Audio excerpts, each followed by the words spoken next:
रही थी कि हमसे शादी कब कीजिएगा, तो हमने भी बोल दिया कि अब की लगन में जय जय बा, चुतर तुहे धोबू सब तय बा।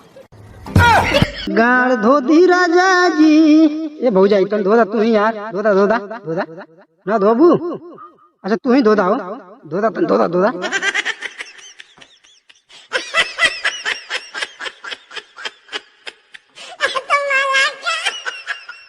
जोरे दोगला ते कबो खुश ना रहबे। का भइल रे?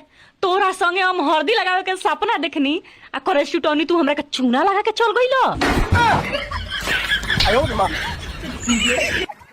अरे रोज रोज करलू न खड़वाए रानी हो, रोज रोज करलू न खड़वाए रानी हो, कमाई बना त खैबू का मोर ऐसे फड़वाए रानी हो, कमाई बना त खैबू का फड़वाए रानी हो।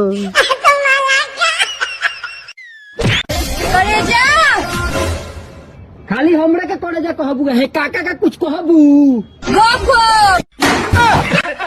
ए फल्ला और नातिन के समझाइब कि क दिन के संग हम घोप घोप यार वो जो गाड़ी काट ले।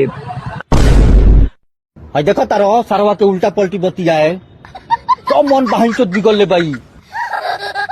रंगीला मैं तुम्हारे साथ नहीं रह सकती। पर क्या हुआ? मुझे मेरा जीवन साथी मिल गया। जकरे से लभ कैलू ओ परे से परेशानी बा,